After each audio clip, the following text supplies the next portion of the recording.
Sveiki, mėly žiūrovai, įsijungę tinklalaidžių ciklą Žalieji pokalbiai. Nuo šio labai džiaugiuosi galėdama su jumis pasisveikinti su vaizdu. Galbūt kai kurie mūsų jau klausotės iš seniau, tai štai kaip mes atrodome, nusprendėme kūrinį turti ir video formatu, kad pasiektume kuo daugiau jūsų. Na, o sveikinuosi aš, tinklalaidės vedėja Rugilė Matusevičiūtė. Ir šiandien pasikalbėsime apie energijos efektyvumo didinimą pramonėje. Iki 2030 metų Lietuva yra įsipareigojusi sumažinti šiltnamio efektą sukeliančių dujų emisijas, arba trumpiau tiesiog šesdą, skirtingose sektoriuose, įskaitant ir pramonę. Pramonės sektoriui nustatytas net 19% šiltnamio efektą sukeliančių dujų emisijų mažinimo tikslas, o pagal naujausias prognozes čia tikimasi pasiekti 18% sumažėjimą. Siekiant užtikrinti klimato tikslų įgyvendinimą, numatoma įvairių priemonių. Štai projekto Life IP Enerlit iniciatyva jau 3 metus iš eilės įmonių vadovams ir specialistams organizuojami mokymai apie energijos efektyvumo didinimą pramonės įmonėse. Juose dalyviai supažindinami su naujausiomis tendencijomis ir strategijomis, o sukaupta patirtimi ir gerąją praktiką įgyvendinant energijos efektyvumą užtikrinančias priemonės. Kaip Lietuvos pramonės įmonėms sekasi diegti energijos vartojimo efektyvumo priemonės, kokių rezultatų pavyksta pasiekti ir kaip Lietuvoje yra skatinami šie procesai. Apie visą tai šiandien tinklalaidėje ir pasikalbėsime su Lietuvos pramoninkų konfederacijos energetikos ir klimato kaitos komiteto pirmininku Virginijumi Radziukynu. Sveiki, Virginijau. Labadiena.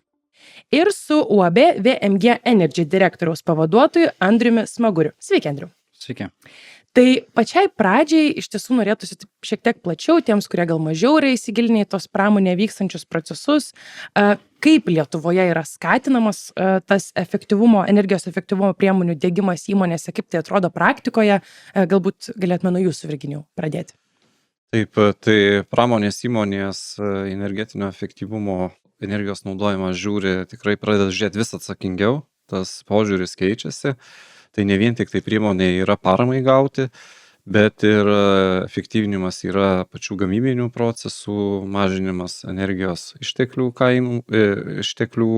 išlaidų už jas ir tai leidžia didinti įmonių efektyvumą, jam tapti labiau konkurencingomis, įvertinant tai, kad didelė dalis pramonės įmonių konkuruoja tarptautinėse rinkose, tai energijos kaina tikrai yra svarbi ir kuo jos yra daugiau sutaupama pačioje įmonėje, kuo mažiau išleidžiama lėšų, tuo jos gali efektyviau dirbti.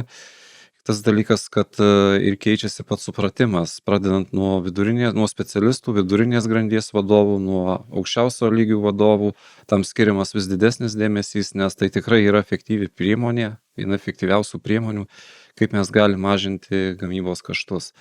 Žiūrint į bendras tendencijas, ką mes matome, kad vykdant auditus vis dažniau sudėtingesni sprendimai, kompleksiškesni yra naudojami, reiškia, kad ir ta nauda tikrai yra didesnė.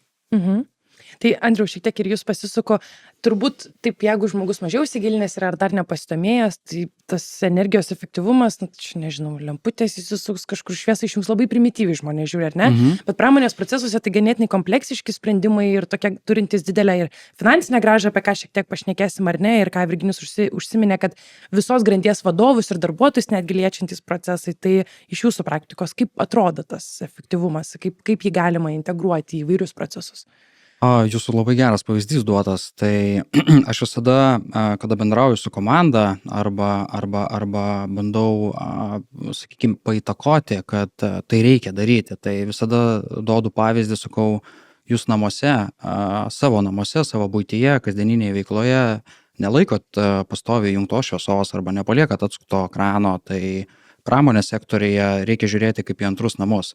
Tai kiekvienas sutaupytas kilovatas, arba ten litras vandens, jisai turi didelę grąžą tiek energinėse kaštuose, tiek CO2 sutaupime. Tai visų pirma, ką mes pradėjom, tai mes pradėjom tą tokią pirminę dalį, tai yra švietėjiška dalis. Tai yra išaiškinti, kodėl to reikia. Ir pradėjom nuo specialisto, pradėjom nuo viduriniosios grandies vadovų, pradėjom nuo įmonės vadovų, nuo įmonės savininko, kad visi teisingai suprantam ir mes žiūrim vieną kryptim, kad reikia tą daryti. Padarius tą, sakykime, jeigu žiūrėti kaip į VMG grupės, tai VMG grupės įmonėje yra daug gamybinių įmonių.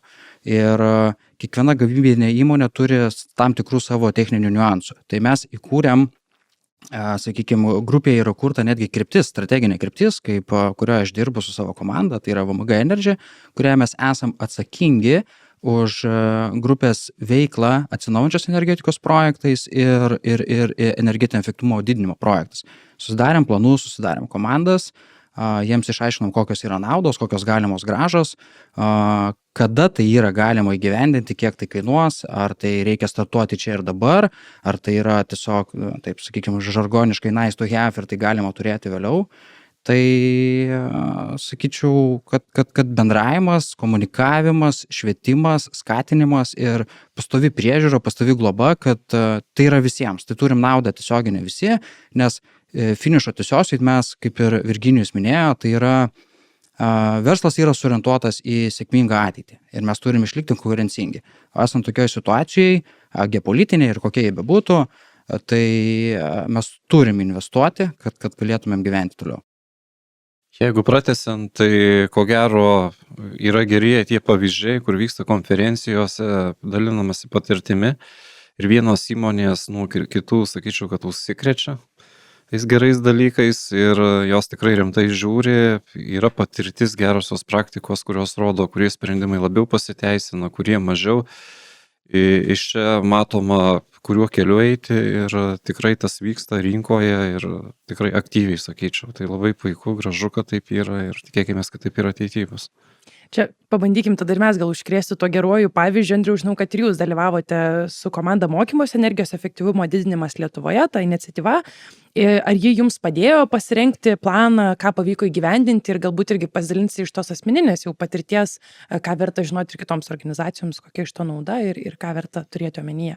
Taip, žinoma, padėjo, nes visų pirma, dalyvaujant mokymuose buvo aiškiai iškomunikuota, kokia yra žinutė, kokia yra ES žinutė, kokia yra Lietuvos žinutė, ko mes siekiam, ko mes norim, kokios bus priemonės iš valstybinių institucijų įsigyvendinti tam tikrus projektus, kokios yra datos.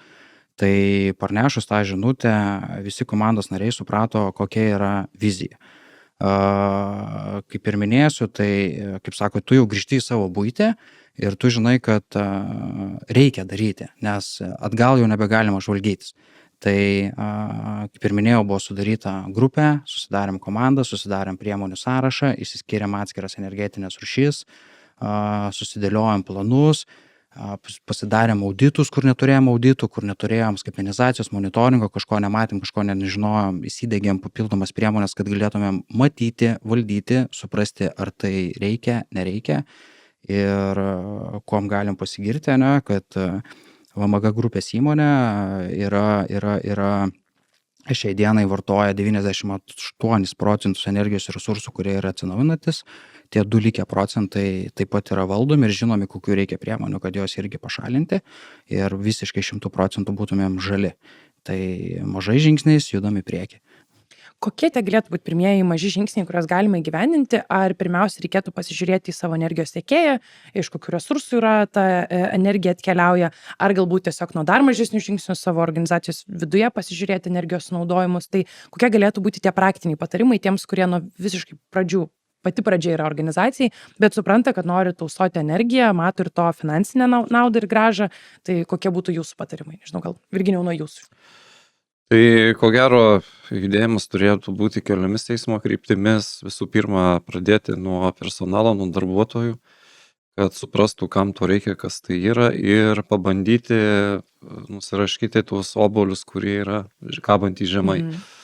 Tai kaip taisyklė įmonės bando įsirengti atsinaujinančių energijos šaltinių elektrinę, saulės elektrinę, apsišvietimą žiūri, šilumos ūkiai bando susitvarkyti taip, kad nuostoliai būtų mažesni.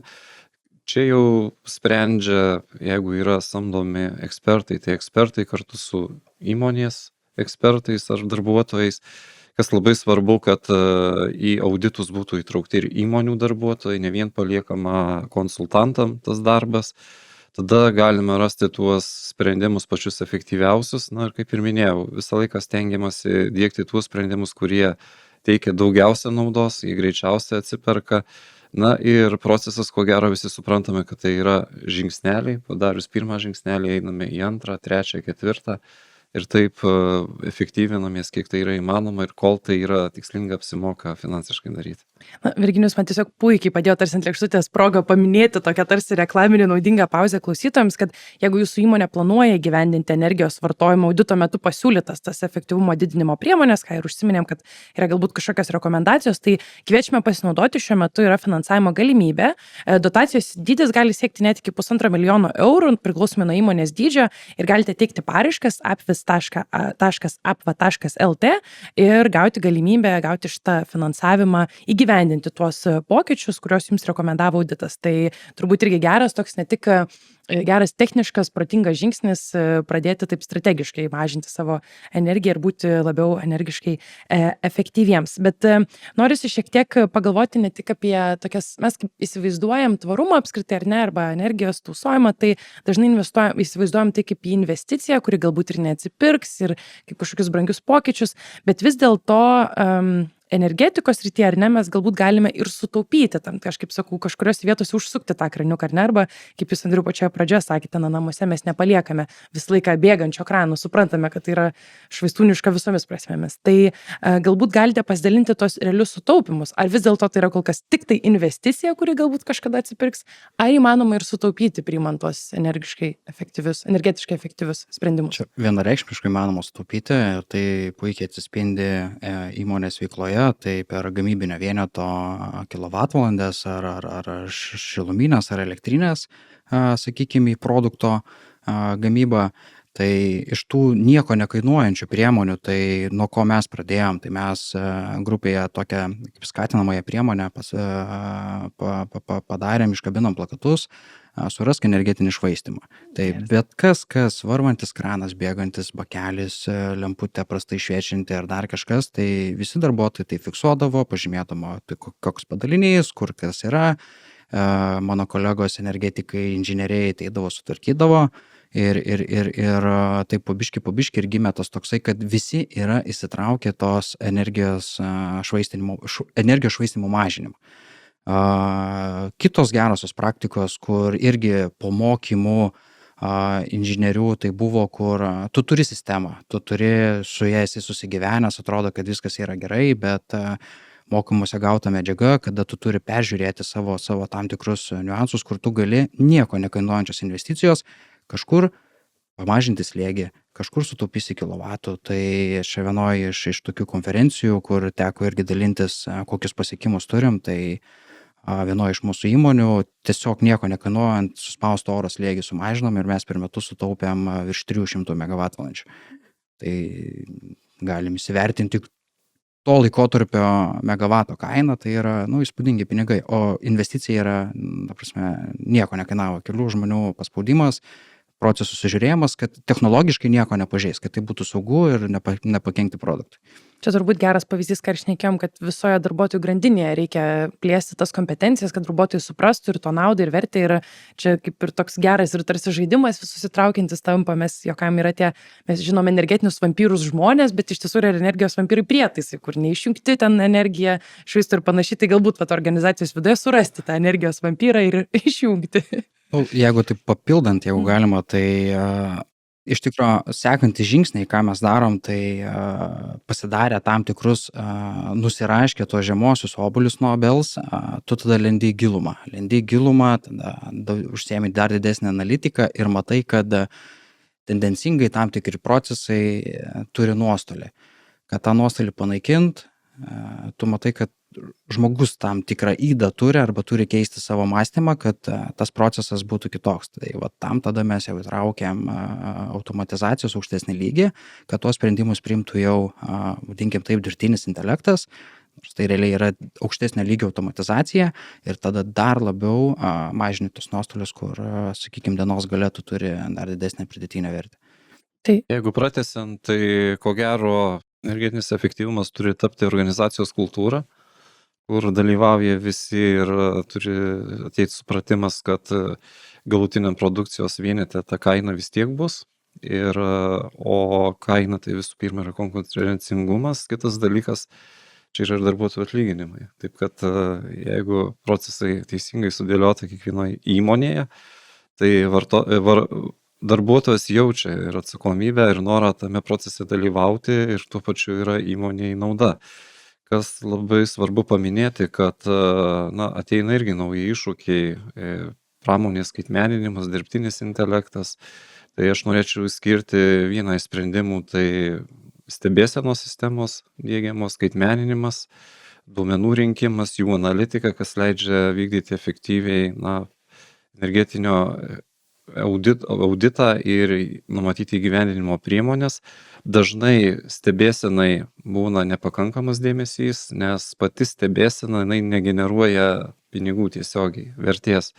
Tačiau rezultatai, kuriuos galima gauti, įvertinti ir priimti sprendimus ir juos po to įgyvendinti, jie tikrai atneša tą naudą, jie tikrai efektyvūs būna, nes iš duomenų, iš analitikos yra tai įžiūrima ir galime surasti tas vietas, kur iš pirmo žvilgsnio tikrai mes jų nematom ir net galbūt netrodo, kad ten galima net ir sutaupyti. Taip, tai turbūt daugelis dabar jau girdėjo apie tas tvarumo ataskaitas, CSRD direktyvą, kad turi didesnės ypatingai organizacijos ruoštis tam ir tai turbūt yra pati pradžia, nuo ko reikia pradėti, tai rinkti duomenis apie savo organizaciją, ar ne? Ir finansinius duomenis rinkti mes tarsi mums yra įprasta, ne tarsi iš tiesų yra įprasta ir būtina, tačiau tas tvarumo duomenis, kažkokiais ypatingai energijos naudojimas, atliekų sugeneravimas ar dar kažkokie kiti aspektai jau yra sudėtingiau, ar ne? Tai kaip, tarkim, Andriau, jūsų organizacijoje, nuo ko pradėti, kaip pasirinkti tinkamą galbūt kolegą, kaip edukuoti savo kolegą, kad rinksime nuo šiol tos duomenis, kad juos analizuosime, kad tai yra irgi labai svarbi mūsų organizacijos veikimo sritis ir nuo šiol mes tą turime daryti, nes man atrodo, čia daug organizacijų susiduria su tokiu sudėtingu iššūkiu įkalbinti kolegas, paaiškinti jiems, kam to reikia, kokia iš to nauda, ne tik energetikos, bet visam tvarumo kontekste, nes tų duomenų dar daugiau visokių reikia rinkti. Tai kaip jūsų patirtis yra su tuo kokia? Čia, kaip sakant, įkalbinėti kolegos nereikia, nes tai jau reglamentuoja įstatyminę bazę, kad tu tą turi daryti ir jeigu tu nori turėti, sakykime, investicijų arba gauti netgi paskolą, tu apeliuodamas banke gauti paskolą, tu turi teikti jau savo tvarumo ataskaitą. Tai čia jau kaip ir prievolė yra patapus. Čia gal didesnis akcentas yra, kiek tos skaitmenizacijos ir tos analitikos iš tikrųjų reikia, nes vieni įsivaizduoja ir kad reikia iki rozetės, mano nuomonė tikrai nereikia, reikia išsiskirti, susidėlioti taip savo įmonės struktūrą, kad ką tu nori valdyti ir ką tu nori matyti, nes kas yra pagrindiniai renginiai, kas yra papildomi renginiai, kas visiškai neturi įtakos, bet be to negali gyventi, be pastatų šildymo ir panašiai. Tai kai tu aiškiai iškomunikuoji žinutę, dėl ko to reikia ir kas tai bus, tai net nebėra diskusijos ar kažkaip dar pabandyti paskatinti, kad tą reikia daryti. Tai natūraliai tai gaunasi. Tais atvejais, kai organizacijai reikia, yra to ir netų mažesnių, tarkim, organizacijų, kuriams gal dar nereikia, su naujo omnibus pakeitimais tai dar yra atidėta, tai tada tos motyvacijos gali ir pristigti, ar ne? Tai kaip Virginijus sako? Pasakysiu, kodėl, nes įdiegus saulės elektrinę pastačius mes iš karto gaunam rezultatą. Įdiegus stebėsenos sistemą mes iš karto rezultato negauname. Ją reikia įdiegti, po to duomenys yra kaupiami, apdorojami. Tada priimami sprendimai ir tik tada iš tų sprendimų sekat kažkokius kitus techninius sprendimus įgyvendinsim. O nauda po 10 metų gali būti. Ne, nebūtinai, bet jinai yra truputį ilgesnis procesas. Kai mes iš karto technologiją diegiam, statom ir atsipirkimą turim, tai čia turim įvertinti, priimti sprendimą ir tik tada diegti tą technologiją, kokią reikia, kokią rodo mums būtent monitoringo stebėsenos sistemos rezultatai. Tai tas laikas yra ilgesnis ir įmonėse visą laiką įpratę čia ir dabar rezultatą turėti. Tai matyti yra kažkiek galbūt su kultūra irgi susiję, su supratimu, bet visi suprantame, kad ateinant skaitmeninimui norime efektyviai dirbti, tikrai tas yra svarbu, aktualu. Ir vis daugiau įmonių diegiasi ir vidutinių įmonių, ne vien tik didžiosios, net ir kitos ir mažesnės įmonės, tas sistemas pas save diegiasi ir naudoja. Kitas klausimas, kad sistema irgi turi būti optimali, kaip kolega minėjo, kad jeigu mes kiekvieną rozetę stebėsim, jutiklius, daviklius statysim, ta sistema bus brangi ir gali būti, kad jinai to efekto tikrai net neš. Tai jinai turi būti racionaliai. Architektūra jos racionali, įdiegta ir kad galimai maksimalią naudą jinai neštų. Norisi šiek tiek ir apie pačias emisijas, ar ne, pašnekėjom, kad galima ir finansiškai sutaupyti priimant tos energetiškai protingus sprendimus, bet aišku, visą tai darome kontekste siekiant kovoti su klimato kaita. Tai galbūt, Andriau, jūsų pavyzdys sakėte 98% dabar jūsų naudojamos energijos atkeliauja iš atsinaujinančių šaltinių. Ar jau skaičiavote, kokią tai įtaką turi su emisijomis, kiek sutaupote emisijų kaip organizacija, kažkas ar turite preliminarius skaičius? Taip skaičiavom, aš tai dabar nenorėčiau pasakyti tų skaičių, kokie jie tiksliai yra, vien dėl to, kad gaila ar paslaptis, ne, tai yra viešai prieinama informacija, ten VMG puslapyje gali tai matyti, tas tvarumo mūsų ataskaitas, tik tai nenoriu prisakyti to, ko gal netaip ir yra, ta prasme, ne tie skaičiai.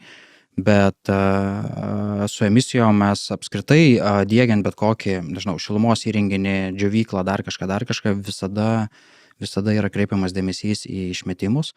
Tai nėra toks aklas matymas, kad pasistačiau ir visi mano kas per kamieną išeina ir man įdomu, kaip sako, po manęs nors ir tvanas. Ne, pas mumis grupiai to tikrai nėra ir neskatino jokių kitų ir aš manau, kad čia ateityje dar kai grįžtėja reikalavimai dėl emisijų, tai čia bus prievolė mažinti emisijas išmetamas į aplinką, ne tik per kamienus, apskritai vandens telkinius ir visą kitą. Tai pratęsiant, galbūt reikėtų turėti omeny tai, kad, kaip ir minėjau, kad reikalavimai dėl emisijų greičiausia griežtės, geopolitinė gal situacija kažkiek tai įtakos, gal lėčiau tas vyks, bet vis tiek kryptis labai aiški, reikalavimai griežtės ir jau šiandien įmonėm, ko gero, reikėtų pradėti galvoti, kaip mažinti CO2 emisijas, kad jos būtų konkurencingos ateityje. Nes su CO2 emisijom irgi klausimas nėra paprastas, vėl priklauso labai individualiai nuo pačios įmonės, nuo technologinių procesų ir emisijos mažinimo būdai vėl yra įvairūs. Patį technologinį procesą galima keisti, kas yra dažnai brangu ir ne visose įmonėse tai yra įmanoma padaryti. Galima atsinaujinančios energijos šaltinius diegti, mažinti pačios energijos vartojimą iš priemonių, bet reikia turėti omeny, kad ateina ir kitos technologijos, tai CO2 emisijų saugojimui, perdirbimui ir, ko gero, mūsų visų noras ir svajonė būtų, kad CO2 emisijų mažinimas netaptų našta, o taptų nauda pramonės verslo įmonėm. Ir tai reiškia, kad mes turim pasiruošti gerai tam, suprasti, išmanyti technologijas, kokias tikslinga diegtis, žiūrint ne dabar, bet ir į ilgalaikę perspektyvą, kad mūsų pramonė būtų konkurencinga ir galėtų konkuruoti užsienio rinkos. Kaip jums atrodo, ar tikrai pasieksim tos 19% tikslą, ar ne? Dabar numatyta, kad 18 pasieksim, bet realistiškai vertinat, su to susiturėt kiekvieną dieną, ar ne per aukštas, ne per didelis tas tikslas, turint omeny, kad turim 5 metus. Sunku pasakyti, mes su atsinaujinančiais energijos šaltiniais irgi dažnai žiūrėdavom, kad tie skaičiai, kurie yra planuojami, jie nėra realūs, per daug ambicingi, bet gyvenimas parodė, kad tuos skaičius ir lenkiame. Tai vėl klausimas, kiek mes dėsim pastangų į tai ir jeigu dėsim pastangas, manau, kad tie skaičiai yra realūs ir jie bus įgyvendinti. Čia jūs paminėjote tą konkurencingumo klausimą ir čia dažnas tarsi argumentas yra apskritai tvarumo kontekste, kad nedidina tai konkurencingumo, ypatingai Lietuvos visos kaip valstybės ar ne, visame pasaulio kontekste. Tai ar tai laikytumėte mitu vis dėlto, ar manote, kad tvarumas gali tapti galimybę didinti mūsų konkurencingumą, ar vis dėlto tai šiuo metu yra našta, ar ne? Nes ta diskusija tikrai yra labai labai gaji šiuo metu. Taip, jinai gaji ir atsakymo vienareikšmio šiandienai, ko gero, atsakymo vienareikšmį pasakyti šiandieną yra sudėtinga, kad tas emisijas stengiamasi mažinti, bet į perspektyvą žiūrint, gal bus atsiras technologijos, kurios leis perdirbti, sugaudyti CO2 emisijas, perdirbti ir turėti kaip gamybos šalutinį kažkokį produktą, kurį būtų galima parduoti ir užsidirbti. Tai trumpalaikiai perspektyvoje tie sprendimai yra, kurie šiandien diegiami, kaip ir minėjau, atsinaujinantys energijos šaltiniai, vartojimo mažinimas, bet į ateitį žiūrint, tikimasi, kad būtent atsiras technologijos, kurios leis sugaudyti, perdirbti ir galbūt iš to uždirbti dar papildomai pajamas. Tai verslui arba tai turėtų neskaudėti labai, arba galbūt net ir atskirais atvejais padėti uždirbti. Bet čia vėl priklausys nuo pačių technologijų raidos, nes kartais technologijom būna toks dalykas, kad prognozuoja ir jų vystymas būna kur kas optimistiškesnis negu buvo tikimasi, o kartais būna ir atvirkščiai. Būna per daug lūkesčių ir ne viskas ten taip paprastai būna. Taip kad šiai dienai į ilgalaikę perspektyvą tikrai yra gana sudėtinga pasakyti. Bet ir nėra toks truputėlį tas, kaip sakoma, business as usual požiūris, kad, atsiras technologija, carbon capture technologijos išgelbės, dabar gal tada nereikia čia per daug stengtis ir nėra to tokio galbūt šiek tiek globalaus suvokimo, ar ne, ypatingai didesnėse organizacijose, kas ta klimato kaita, kodėl jį reikia stabdyti ir gal orientuojamas kartais tik į finansinę grąžą, nesuprantant, kad tas, apskritai, aš žinau organizacijų, kurios orientuojasi tvarumą tam, kad sako, pasaulyje, kuriame jeigu klimato kaita bus kokia yra dabar, tai tiesiog mūsų organizacijos nebus.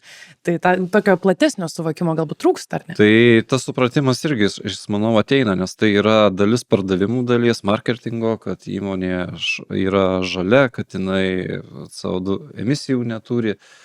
Tai visų pirma yra, kaip mes tą pateiksime ir kaip mes rinkoje save pozicionuosime, nes tai yra susiję tiesiogiai su pardavimais, su pajamomis, su patrauklumu įmonės. Kitas dalykas, kaip mes pačioje įmonėje dėliosimės visus procesus. Jeigu lauksime tos technologijos ir x dienos, kada jinai atsiras ir tikėsime, kad atsiras, bijau, kad gali ir blogai baigtis, nes ta diena gali nusitęsti labai toli ir kaštai gamybos jie tikrai gali padidėti dėl CO2 emisijų reikalavimų ir nepasiruošus, nekreipti tam dėmesio, tai yra rizikos.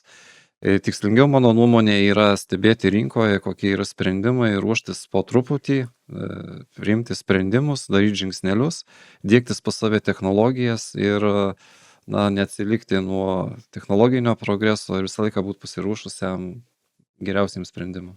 Andriau, kokios jūsų mintis iš praktikos su to susidurėt? Koks yra tas požiūris rinkoje dabar į tos pokyčius? Našta, nauda, mato bendrai tą tikslą dėl bendrojo gėrio? Nemeluosiu, šiek tiek naštos yra, tai ta prasme našta yra tokia, kad mes matom, kad iš verslo pusės matom, kad tą reikės daryti. Kaip tai daryti, ką daryti, jeigu žiūrint į Lietuvos rinką, tai taip mes tam tikras priemonės jau priemam, sakant, diegiam atsinaujinančios energetikos, sakykime, saulės vėjo elektrinės, galvojam apie CO2 surinkimą, žalio vandenilio gamybą, ką tada, ką su to žaliojo vandeniliu daryti. Jį laikyti kaip valiutą, kaip Virginijus minė, tai gali tapti ten verslui, kad jisai tada metanolį gaminti, dar kažką elektrolizės kažkokias daryti ir visą kitą. Tai į visą tai reikia pasižiūrėti, kad tai ateityje aš manau, kad tai bus kaip constant, tai bus privaloma, nes Danijoje tai ar kitose vakarų šalyse tai jau vyksta. O pas mumis Lietuvoje, kaip visada, mes truputį vėliau viską pradedam daryti ir šiai dienai, kiek teko domėtis, kokia yra situacija, tai net infrastruktūros mes tam neturim. Tai yra verslui irgi sunku kažką galvoti ir investuoti, nes ką su juo tada daryti? Laidot nenorim, o kažką pagaminti produktą, kad turėtų naudą ir to iš tikrųjų reikėtų daryti. Tai va čia reikėtų pradėti nuo to. Pratęsiant, aš gal pasakyčiau, kad čia labai svarbu pačio verslo požiūris ir pačios valstybės. Nes iš valstybės irgi turi būti politika ir čia turi būti tandemas. Tiek iš verslo pusės, tiek iš valstybės pusės sprendimų priėmėjų, kad mes nueitume pačiu efektyviausiu ir naudingiausiu mums keliu. O ko dabar trūksta? Ar matote iš abiejų pusių? Ar iš organizacijų trūksta iniciatyvumo, ar iš politikų trūksta kažkokių, pagalbos ir paramos, kaip jūs vertina dabartinį tą bendradarbiavimą? Aš gal sakyčiau, kad šiai dienai trūksta vis dėlto dar to supratimo, kas tai yra, kam to reikia ir kaip tą padaryti. Tai čia tikrai tų diskusijų per daug nėra, jų visą laiką reikia. Ir iš to, ko gero, gimsta tie efektyviausi sprendimai, teisinės bazės pakeitimai, pramonės įmonėse sprendimų priėmimai, technologijų diegimas. Taip, kad čia yra irgi kompleksiškas dalykas, kur reikia visom pusėm bendrauti ir ieškoti sąlyčio taškų ir pačių efektyviausių sprendimų, kaip tai įgyvendinti. Na ir pačiai pabaigai norisi šiek tiek grįžti prie tų tokių praktinių patarimų tiems, kas klauso ir norėčiau jūs tiesiog paklausti, kokių galėtume duoti tokių patarimų iš savo patirties praktinių, kas tikrai tiems, kurie nusprendžia įsidiegti tos energijos vartojimo efektyvumo priemonės, nuo ko pradėti, kaip daryti, galbūt užtvirtinti tai, ką jau minėjote. Tai galbūt Andriau nuo jūsų. Tai kad jas reikia daryti, tai vienareikšmiškai. Jeigu įmonė orientuota arba verslas orientuotas į ilgalaikę perspektyvą, tai be energijos efektyvumo priemonių didinimo aš nelabai įsivaizduoju, kiek ilgai tai gyvuosi, nes vieną dieną tavo konkurentas tave aplenks 2 žingsniais ir kai tu suprasi, kad tavo produkto savikaina jau patapo nekonkurencinga ir susimsi tą daryti, jau gali būti per vėlu ir iškrisi žaidimo. O vienintelis, kad išlaikyti, tai įdiegti ir turėti yra viena, bet tas įdiegta ta priemonė, ne, arba kažkoks sprendimas, tai aš kaip visada sakau, jisai turi turėti ir testinumą. Tai turi būti pastoviai, o ne vienkartinis. Tai visada kolegoms sakau, kad reikia tą stebėti ir išlaikyti, kad tai nebūtų vienkartinis padarimas, kaip pavyzdys, nežinau, kaip ir minėjau prieš tai pokalbio pradžioje, slėgio sumažinimas. Gerai, mes galėjom sumažinti slėgį, jisai galėjo ten 2 mėnesius pabūti ir vėl atgal atsistoti tą režimą, bet ne, mes to nepadarėm, mes jį išlaikėm ir mes tą žinutę pernešėm toliau savo grupės įmonės, tą žinutę ištransliavom visiems kitose savo, sakykime, pristatymuose ir aš manau, kad ne viena įmonė tuo pasinaudoja. Jums tas pats klausimas. Pratęsiant, ko gero tie obuoliai, kurie yra žemiausiai įmonės, kaip taisyklė, žino tuos sprendimus. Ir pratęsiant irgi kolegos pasisakymą noriu paminėti, kad tai svarbu, kad nebūtų baigtinis procesas. Būtų stebima, ieškoma, jeigu ieškai visą laiką randi, kur galima paefektyvinti, kad mažinti kaštus. Tas dalykas labai svarbu žiūrėti ir į perspektyvą, sekti, kaip tos technologijos vystosi. Trečias dalykas, kad įdiegus technologiją, jinai nėra amžina. Reiškia, jinai arba evoliucionuot turi, arba jinai keičiama bus kita. Ir šitiem darbam irgi reikia ruoštis ir technologiją taip gamybinę, žiūrint į perspektyvą pakeisti, kad kaštai kiek įmanoma būtų mažesni susijęs su energetika. Tai noriu padėkoti abiems savo pašnekovams, kurie šiandien su manimi sutiko pasikalbėti. Priminsiu, kad šiandien su manimi laidoje kalbėjosi Lietuvos pramonininkų konfederacijos energetikos ir klimato kaitos komiteto pirmininkas Virginijus Radziukynas, tai dėkoju Jums, Virginijau, už pokalbį, ir UAB VMG Energy direktoriaus pavaduotojas Andrius Smaguris. Ačiū Jums, Andriu, už pokalbį. Ačiū žiūrovams, dabar jau smagu sakyti žiūrovams, ne tik klausytojams, ir iki kitų susitikimų.